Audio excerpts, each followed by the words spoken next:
So hello everybody, welcome back to my channel. If you are new here, hi, my name is Natasha and it's fantastic to have you here. For today's video, we have a special guest. This is Ellen. I'm going to allow her to introduce herself and then we are going to have a wonderful discussion about spirit guides and then both of us are going to do a reading for you all. So I'm going to turn it over to Ellen. Hi, Ellen. Hi, Natasha. Oh, it's so good to be here with you. Yes, so essentially, I've been reading tarot and oracle cards for about 8 years now. And what's so exciting about all of it is when you open yourself up to the wisdom of spirit, your intuition can become a safe sanctuary and an uplifting medium by which we can experience the divine. I'm located here in Southern California. I do local fairs and other events. And I have a couple websites, and which will be shared below. And I do have Sonnets of the Tarot. I wrote a Shakespearean style poem for each of the 78 tarot cards. That is available online on Amazon. And I thank you so much, Natasha, for welcoming me here and for Oh, it's so how exciting. amazing it is. I know. I've been watching Natasha's channel, Wicked Moonlight, for years now. And I just love how richly engaging she is with the community and how uplifting her energy is and how reassuring in that maternal kind of vibration where she is just so compassionate and has such a wide breadth of different cards. She reviews how many different decks that she has. Look behind her. You're gonna make me cry. You know what, we share a love of Disney, so if I break out into Little Mermaid, it's because Natasha's We're good.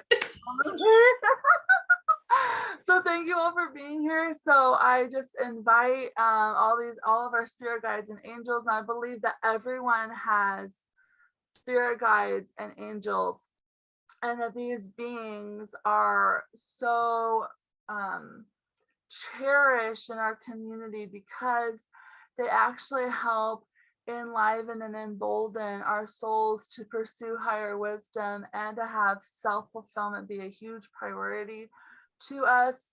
We've realized over time that, especially since the beginning of 2020, that self-care and that message of self-love and hope is going to revolutionize and emanate from our sacred heart. So we, Natasha and I each have decks in front of us, and I would like to bring us in for an invocational prayer. So thank you, Spirit, for cleansing, consecrating, healing, and blessing these decks and infusing them with love and light intelligence. Spirit, you are the reason for each season. We love emanating your grace. And let whatever messages come out here and now be filled with truth and wisdom and clarity that we all celebrate together in this message of hope and healing for our planet. And so it is. Thank you. So, question to the audience: if you do invocations before you do any sort of reading, or do you just fly by the seat of your pants, or are you one of those people that like to do invocations before you start a new deck or when you purchase a new deck? Let me know and let Ellen know down in the comments below. It's always interesting to see like everybody's different point of view with how they approach reading, because I'm more like fly by the seat of my pants with everything. And it kind of ties in with talking about spirit guides too, because I feel like everybody's relationship is different with their spirit guides. So I have a question of, how do you see your specific spirit guides? Do you feel like they're angels, ascended masters, family members? How would you explain, like, you don't have to go into like private detail, but like, what do you consider your spirit guides? Thank you for that beautiful question, Natasha. What I really see as my spirit guides are, I have a couple passed on loved ones with whom I was really close when they were alive. And so there's that. So I feel my Uncle Rick. And I do feel that ascended masters, many of them have been on this planet before. So like Jesus and Mary Magdalene, or Siddhartha, the Buddha, like all these different beings who have been here before, I feel like you can call upon anyone of that light, and then they'll help you work with your shadow. So like, yes, I do have names, specific titles for different spirit guides. One time I had an Akashic record reading with a minister at a New Thought church, and she said that one of my guides' name was Eden, Edyn, and that she represents the lesson in my life of cultivating unconditional love to complement the wisdom that I carry. And so I feel like at any given time, you may work with a passed on loved one and really feel their energy, and that could become a correspondence. There could be like a conversation with that guide. And that's actually a primary reason that Natasha and I are making this video today, is to basically have a dialogue with our spirit team. I have the animal spirit deck out as well, in case we want to look at spirit totem animals, so to speak, because I do believe that energy is infinite and ever flowing, and that when we connect with these different beings across space and time in all dimensions, that we're actually carrying forth a message of deep understanding and compassion for all life, and that all life is constant. Nothing ever really fully dies. And then when that rebirth happens, that actually helps us connect more readily to intuitive guidance that we need, that our spirit guides want to demonstrate for us. Absolutely. That nail on the head. For me personally, I don't really know as far as like specifics of different spirit guides. I kind of see them all as like one big giant group in my head. But I know specifically that I work with my grandmother who passed on, because it has been yelled at me that that's what's going on.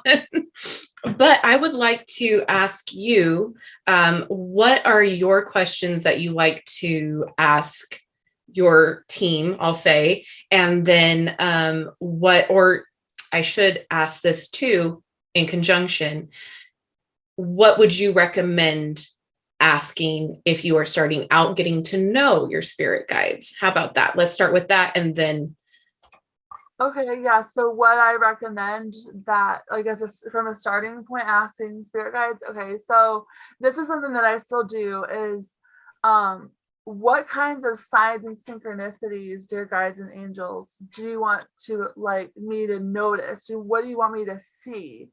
And so that could be like a feather on the ground while I'm walking, or that could be like hearing a song when I wake up and then it's playing on the radio when I get in my car. Like, absolutely. Yeah, so it helps, and spirit guides, they like yes or no questions too, but they sometimes will prefer open-ended questions with those readily like synchronistic answers. Mm-hmm.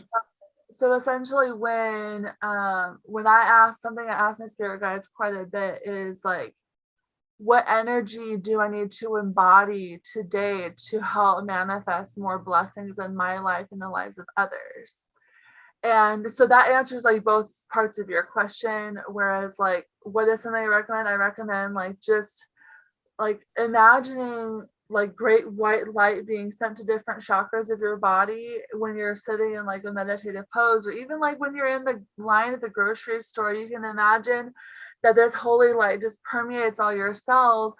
And when you get into that Zen place, say, something like, spirit guide, spirit team, what do I need to know today to become and embody my highest version? How can I serve humanity today? How can I serve creation? Because, the greatest currency in life is like the kind of impact you leave on somebody else. 100%. Mirrors back to yourself, because you feel the beautiful effects of that. And then when you ask your spirit guides and your archangel team or whatever, past on loved ones, animal spirit guides, etc., ancestors and all of that, like, what do I need to know? And then they'll have ways of showing you. Like, you could hear the same name over and over again. Like, if you hear the name Michael a lot, that could mean that Archangel Michael is reaching out to you. If you see like number codes like 1111, Kyle Gray, the oracle and angel guide says that 1111 just means we are one, one, one, one. And I like to see it as like a portal. So there's like the first 11 and then there's another 11. It's like the red pill or the blue pill in the Matrix series. Yeah.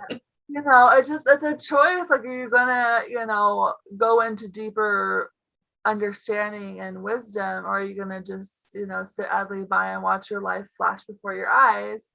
And that's always your choice. Spirit guides, they love to give you your free will. Absolutely. If they need to intervene for some reason, there could be danger at hand and at risk for you. They're definitely gonna, encourage somebody to stop you if you're walking out in the traffic with your like staring at your phone, like that kind of thing.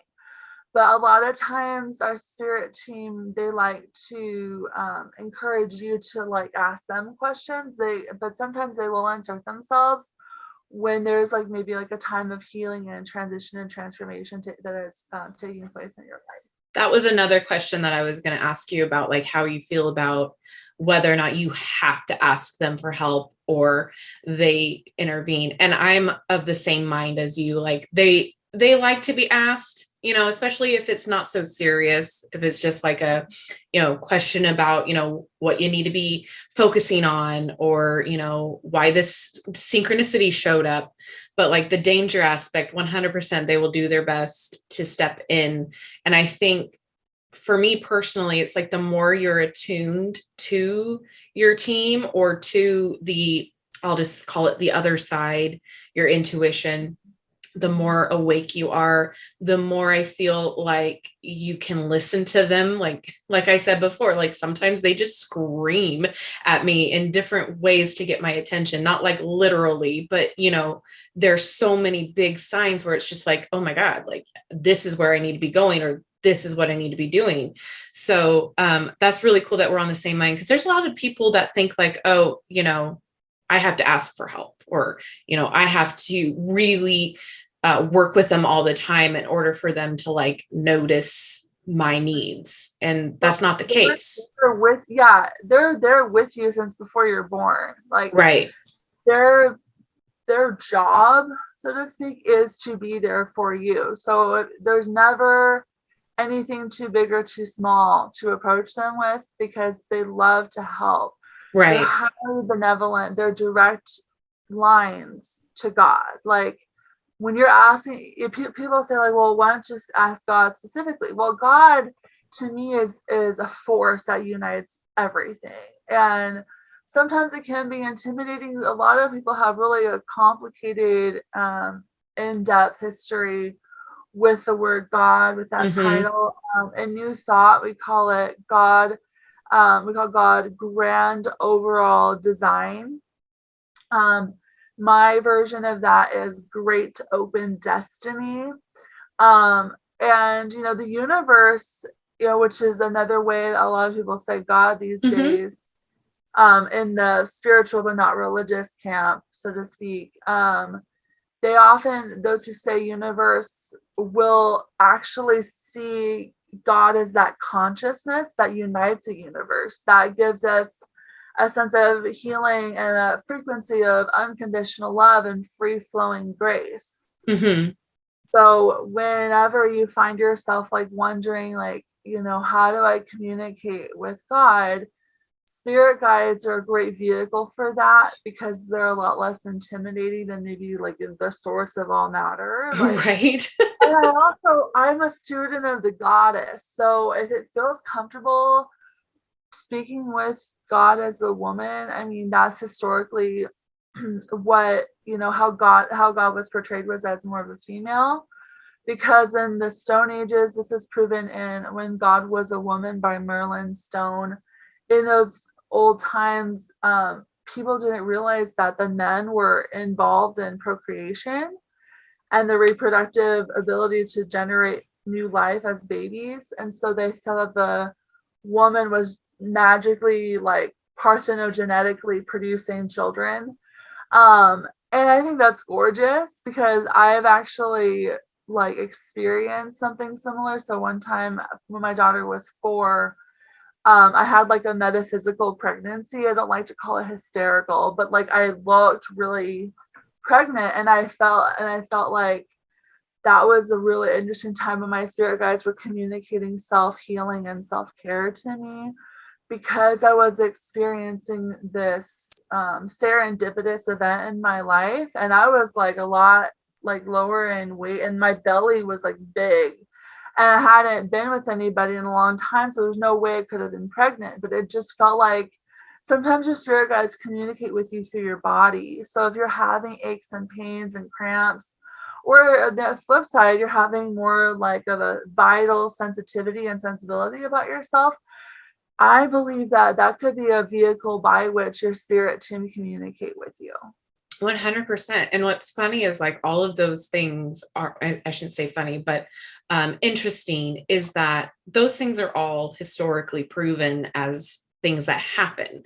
And then some, speaking from like autoimmune experience, it is one of those things where like your body is trying to tell you something, but at the same time, your body is telling you in like communication through source as well. So like a lot of this sounds really crazy. I know it from somebody from like a scientific background. It does sound a little crazy to be talking very metaphysically and esoterically like this, but also keep in mind that these are things that many different cultures have historically based fact in, and that everybody experiences something similar to this. So, I mean, it's very cool to talk about these topics. The same thing with like the scientific community backing what people from ancient times have proven to believe, like, you know, cleansing rituals and stuff like that. There's a reason why specific herbs were used medically, and just the list goes on and on. And so what I like to think is like science is proving that magic exists in a way. Quantum physics, the quantum entanglement. Yes. That's actually why my YouTube channel name is Ellen's Entanglement Theory. It's that you can have similar, almost exactly the same epiphanies and revelations and instances in your life as someone across the globe from you who doesn't even know your name. Like exactly. Kind of like the doppelganger thing too. Right. And like the butterfly effect, right? Yeah. Like love that. And then like people don't realize that like Carl Jung, the Mm-hmm. psychoanalyst who was connected with Freud and all of that, he coined the term synchronicity. Mm-hmm. So to think that like he was a really spiritual man, Carl Jung Yeah. was. And he talked about the shadow. And I believe that the shadow, well, I saw this post on Instagram one time and it said the shadow is where everything is born, like the soil, outer space, mother's womb, it's Yep. all in darkness. So there's the idea of like we have to stop associating everything that's in the dark, that's shadowy, with like, you know, denigration of the person involved, or something where somebody feels sad and mournful over this like dark night of the soul type of thing. Well, like when I had my dark night of the soul, I was turning 18 that week. And on the other side of it, I felt completely uplifted. I was baptized again. Like I've been baptized like 3 or 4 times. Because, you know, I'm a mystical Christian / neo-pagan Christian, whatever it is. Yeah. Sometimes I even say that I have no religion, and yet all of them, like a paradox, right? Right. And so with science, with the quantum entanglement theory substantiating that all of everything exists like together, Mm-hmm. even my uncle who considers himself atheist, he still believes in a force that unites everything. Right. And then we're all talking about energy. Energy is proven that it's not created and it doesn't die. So therefore it exists, but we can't figure out, you know, from a scientific community where it came from. So, I mean, I am very simplifying everything, but the point being is like, just because it sounds crazy doesn't mean that it's wrong.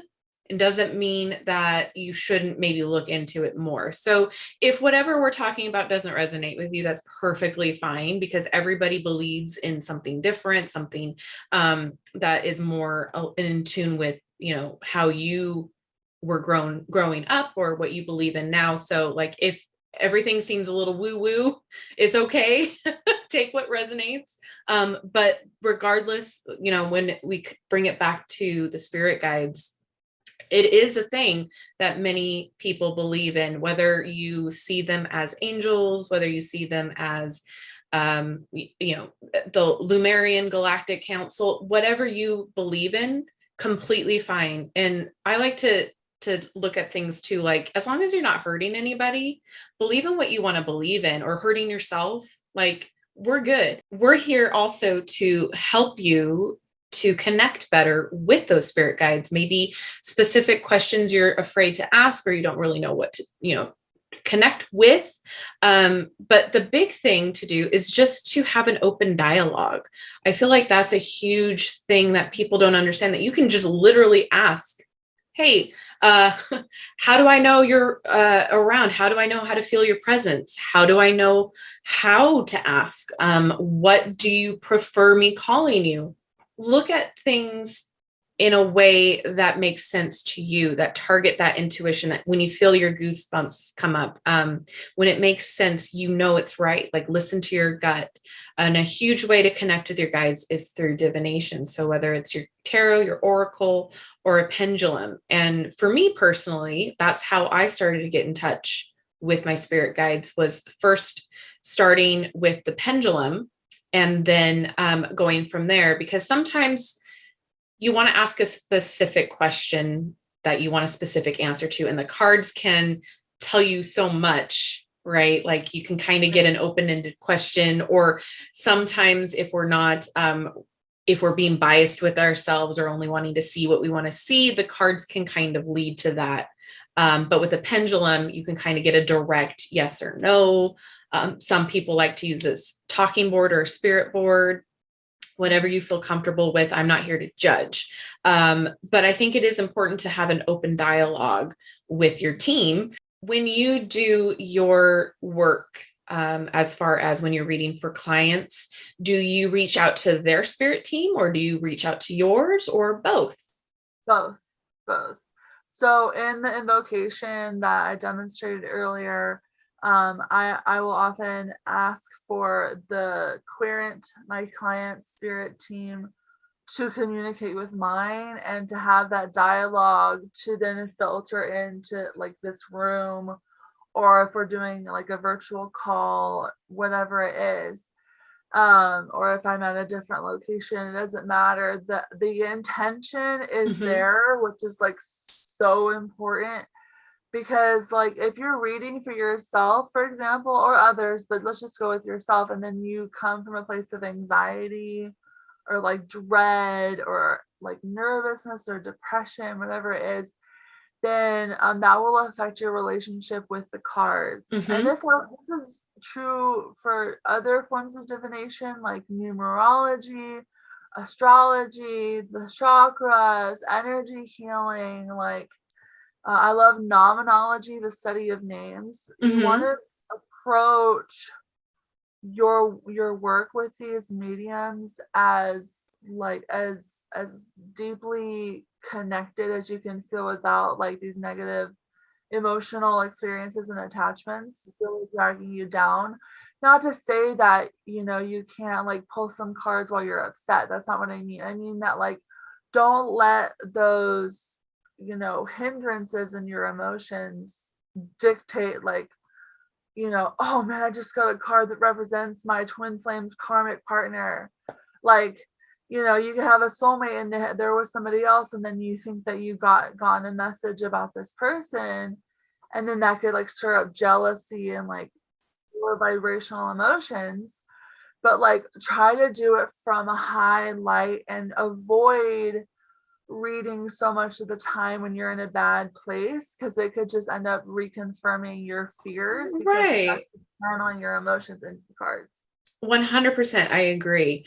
I don't touch my cards when I know that I'm having like a bad day. I don't like reading for anybody if I'm having like a bad, like just because it's like one of those things where it's like you said, it just piles on top of each other. And then with that kind of mindset, it's like, oh, everything is, interpreted through that filter.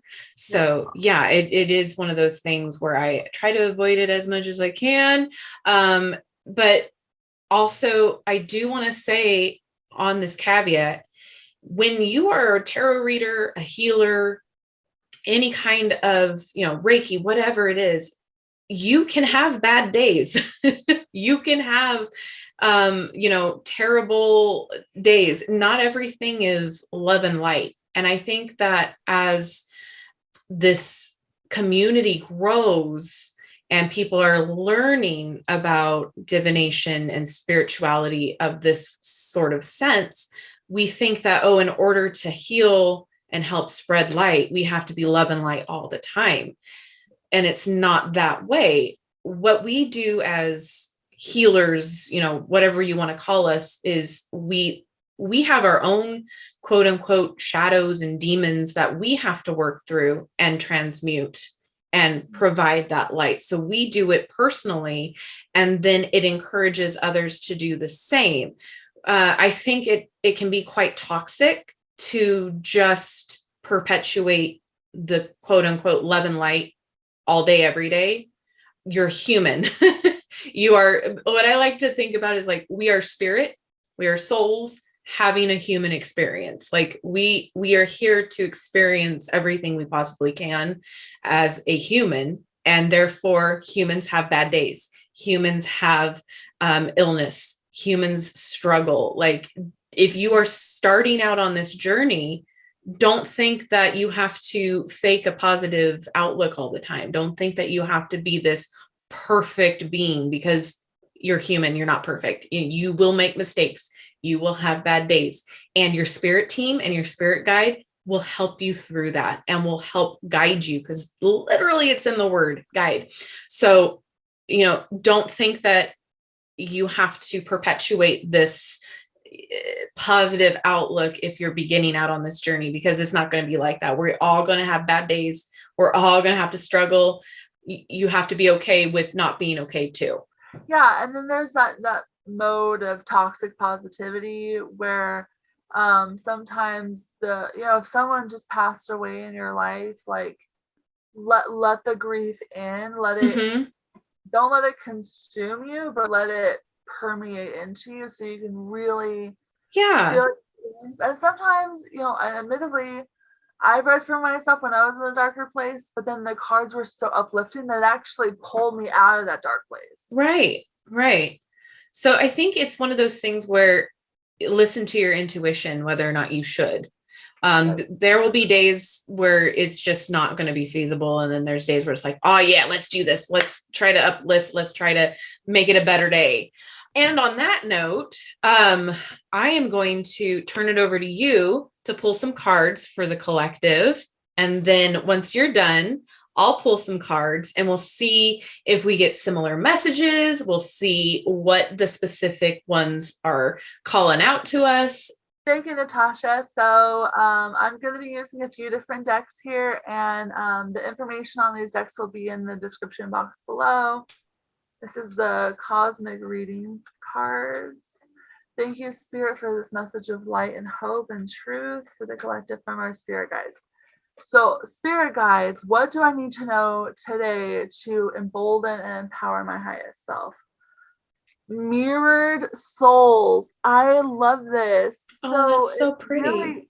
It's really illustrating that we are one, that when we encounter people in our lives who may be different than us, we're still like commonly sharing something, which is the need for unconditional love and free flowing grace, and the beauty of surrender when we let go of our attachments to things and situations and people and events, and we really let spirit be in the driver's seat as like as spirit guides us toward our highest potential.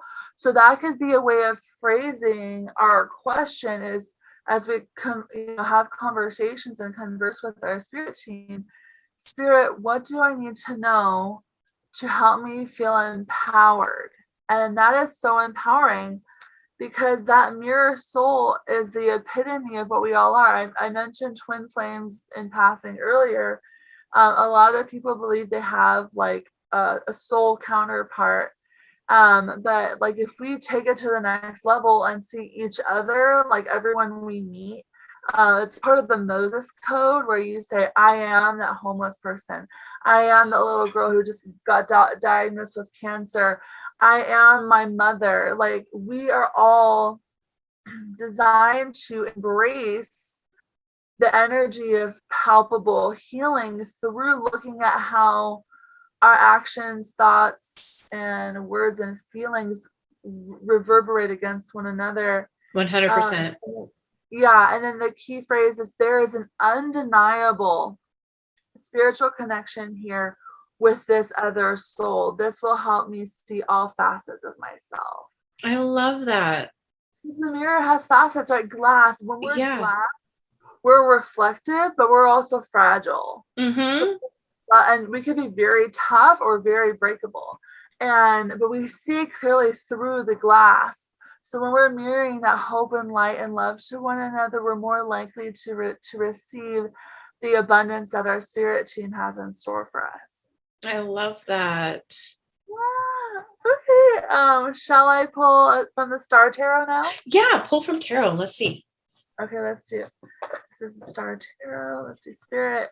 How about I ask this, like, what is the first step in helping me realize my connection with my guides? How about Perfect. That? Oh, it just flipped over in the middle of the deck.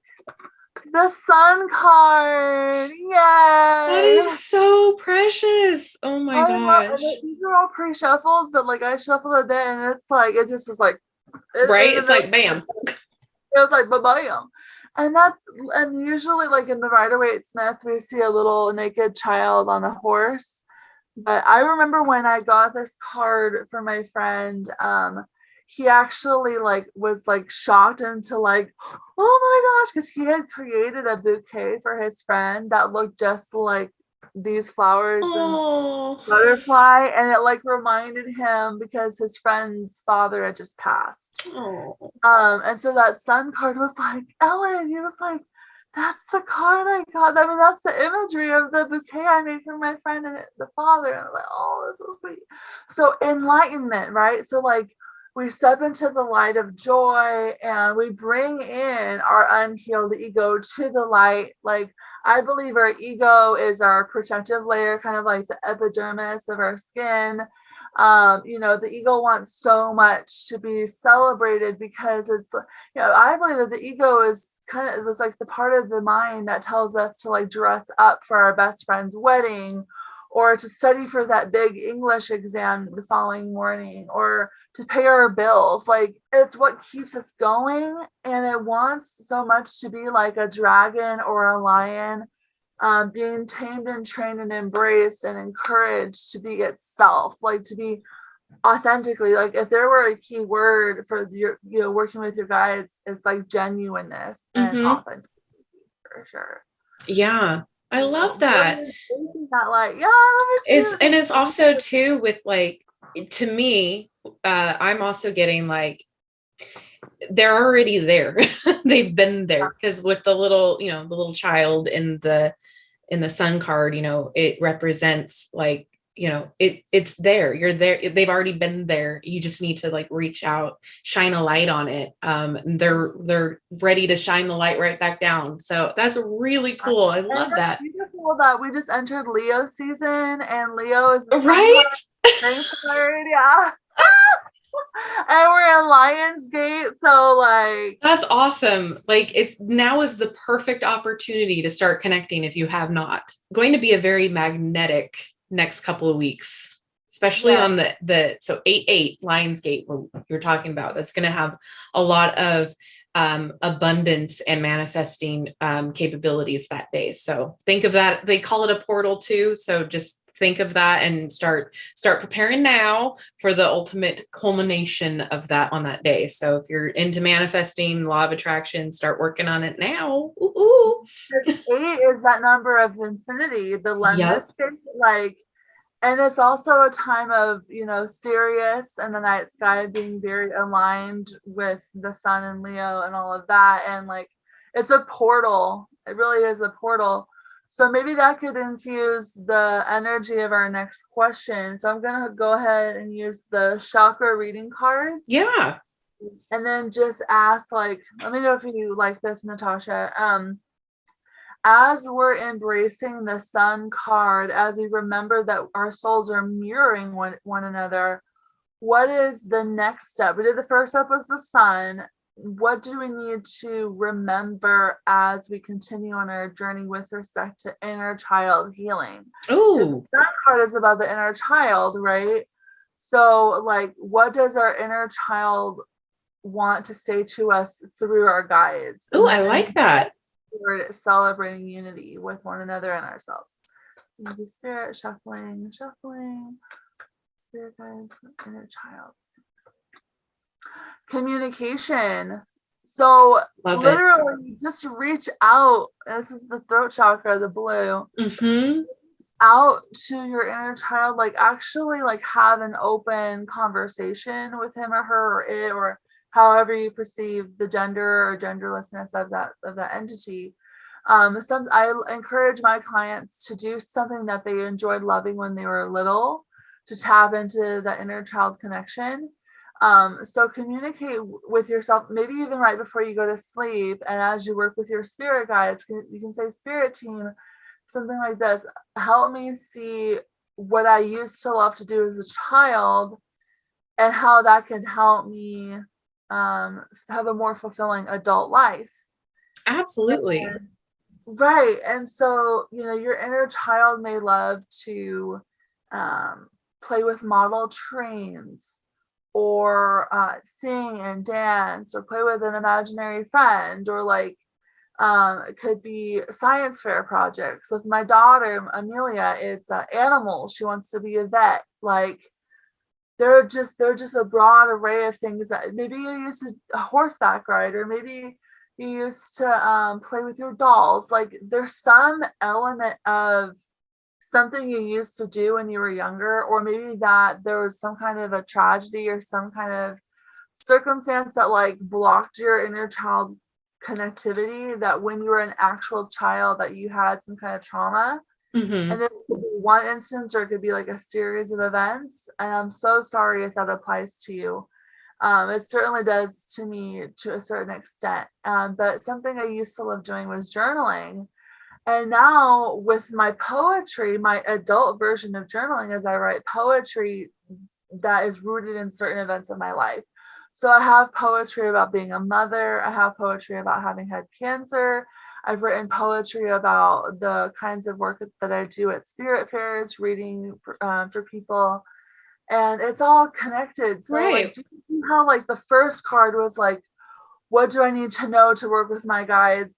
Because actually people don't realize, this is so interesting, that's coming to me, what's happened before. Your spirit guides can actually be physical people in your environment, especially those who just like randomly appear.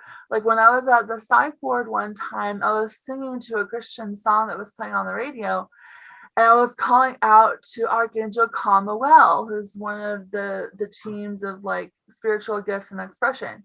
And within a minute after that song ended, there was an African nurse with that same name, same spelling, Oh, Kamael, wow. Muel. And I'm like, I never saw him again, but it felt like he was my angel who appeared to me through that call. That's really cool. Yeah, I agree with that. There's sometimes like people say like you're my earth angel type of a thing, like when you know you're someone helps them out or comes and just you never see them again after they help you or whatever. It's like, I feel like that's definitely a thing.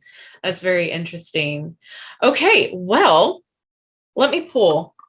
I'm going to pull from what is this called? The Angels Among Us. This guy. So let's see. Let's just get an overall message for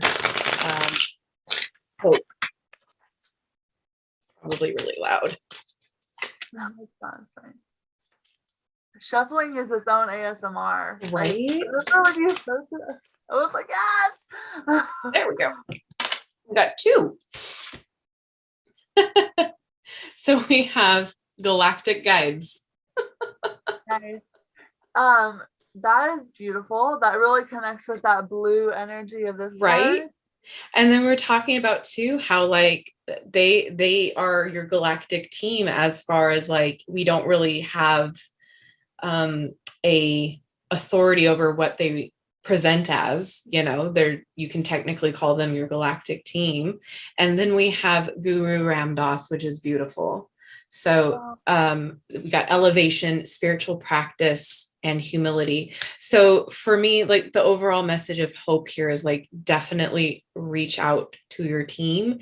But also it's about if we each take time to tap into our spiritual practice, even if it's just taking time for self-care, some self-love, we elevate each other. So we had this conversation before where I feel like we're all elevating each other up just by, working on ourselves. It raises the vibrations of the world. And I think this age that we are in right now, where people are, waking up to certain atrocities and certain things that were going on for so long, since like we again had this conversation like about 2020 of how we were all able to kind of collectively wake up and be like, this is not how it should be.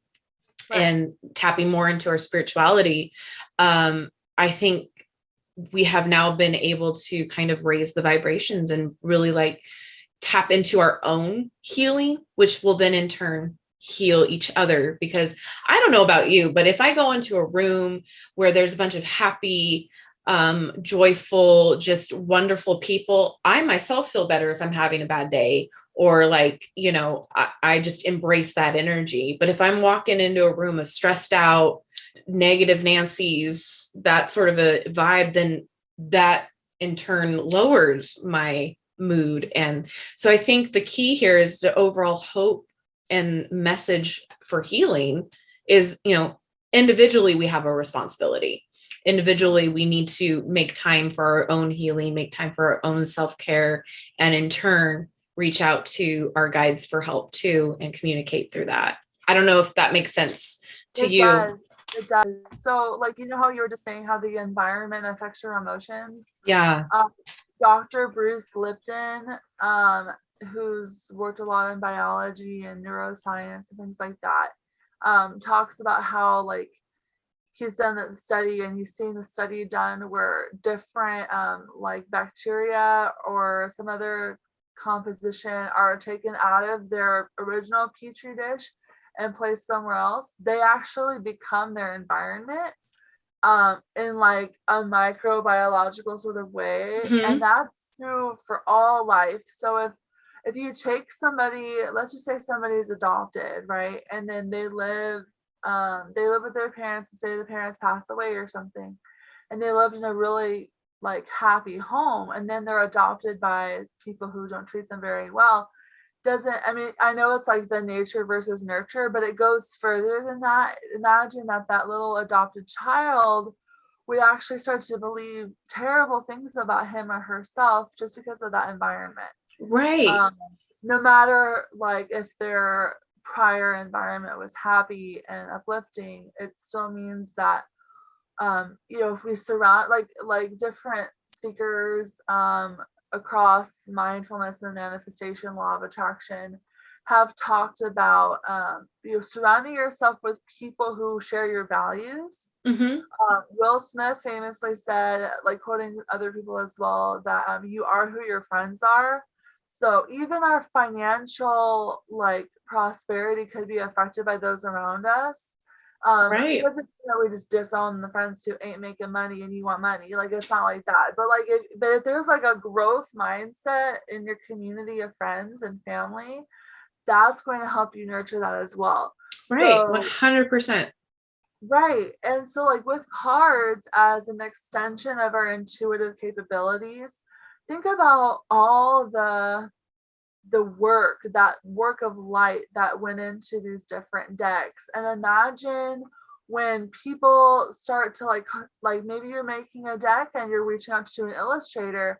If that illustrator is super on board and passionate, you're more likely to be super on board and passionate with your own Right. work, because we're feeding off each other's energy. So that's why like getting your souls as the first card makes such a huge difference, because if someone is having it, like say my dad has a bad day and takes it out on me, you got to remember the four agreements, the Toltec wisdom, where it says that like don't take anything personally because it's about my dad, it's not about me, or whatever the Right. case may be. And Right. so the wisdom of these cards really indicates that your spirit guides don't hold human flaws like we do.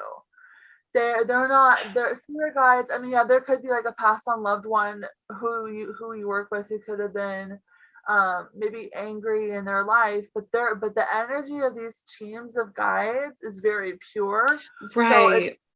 you can work with them at any given time and they will not turn you astray. They don't have the fallibility that humans do, but they Right. have the wisdom to integrate it into a paradigm that shifts your environment and your inner home space toward a more engaging and enriching and abundant and self-actualizing life that you're meant to attract and manifest yourself. Right. And I truly believe that I mean, you can talk with a bunch of different people who are mediums who have that experience and that connection. They all say the same thing, like, they're pure, like think of it as a pure white light. They've already transmuted all of their humanly emotions. Like your spirit team is there to help you regardless. Like your spirit guides are there to guide you on your path in the correct way, in the work of the highest good, I should say. And you can choose to work with specific ones. I've had experiences where I will only work with ones that like I feel drawn to at that moment. And like I said, like, you can imagine them. Sometimes they'll come to you in your dreams. That's a topic for another conversation, but like there's a bunch of things that we don't know, we don't have the scientific proof about, we don't know for 100% certain, but I do know from my own experience that spirit guides are a thing, and it's they're always going to be there. It's just whether or not you choose to reach out to them and to work with them directly. And I really hope that you guys try to connect if you haven't done so already, because it will open up a new way of reading. It'll open up a new way of your spiritual practice. And I feel like sometimes we as humans like to know that there's a little bit of extra support behind the scenes with the message of ancestors and family members that passed on. Like you have to remember that they've experienced more than you have in your lifetime. They've gone through the ringer too. So they're going to guide you into a good direction.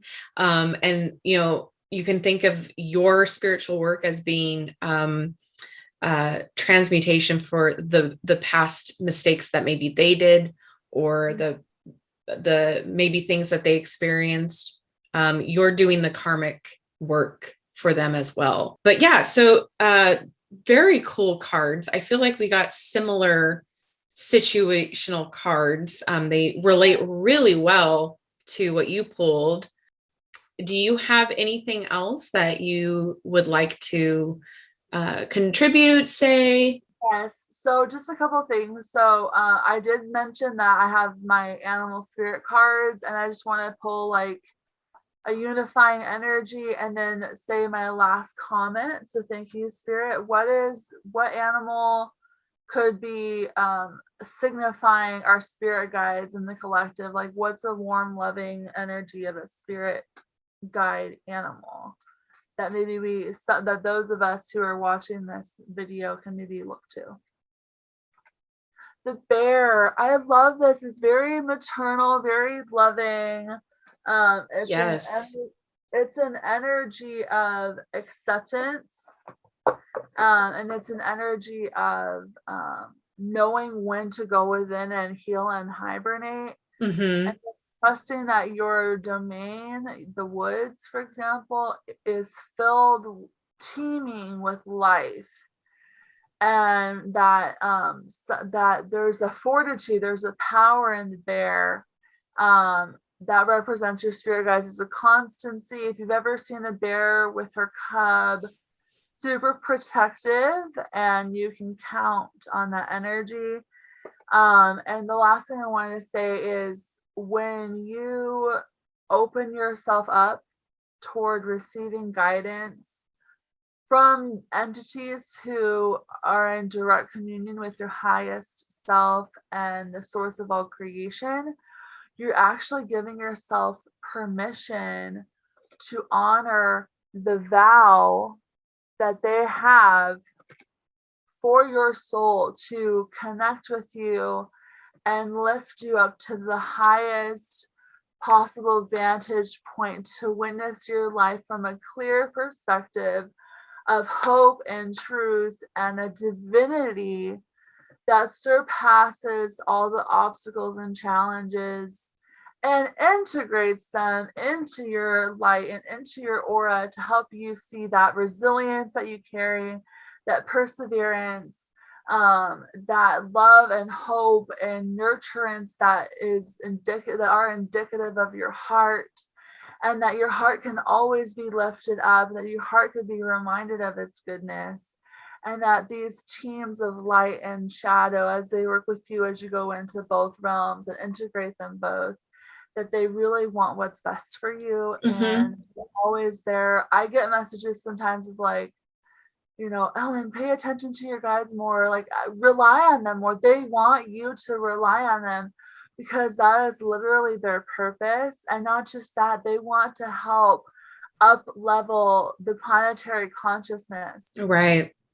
For a sacred civilization of what Barbara Marx Hubbard used to call Homo Universalis, the fifth dimensional consciousness of human beings who live in love and not in hate or fear. Right. I think right now that is a huge important thing, where we all try to collectively bring each other up. And I think that's important as far as me and my mission here on my channel and what we do, is to uplift. I think it's important to support who we can, when we can, no matter how small your platform is.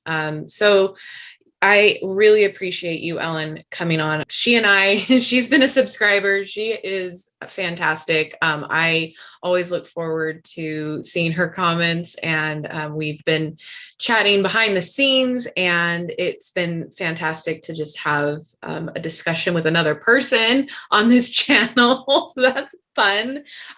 Please let us know down in the comments, you know, if you found this helpful, if you want to see more just long form discussions on this channel about, you know, random spiritual things, because we've had very interesting conversations that just spiral off of each other, which is really fun. So let us know down in the comments if that's something that would be interesting for you. And I would love to have Ellen back. Please go check her out. She has a website. She has an Instagram. I will link everything down in the description box below. Thank you so much, Ellen. I really appreciate you. And I love our conversations. We have deep dives. And remember to embrace your divinity and 100. your infinity. I love it. All right, Ellen, thank you so much. And I will see you soon.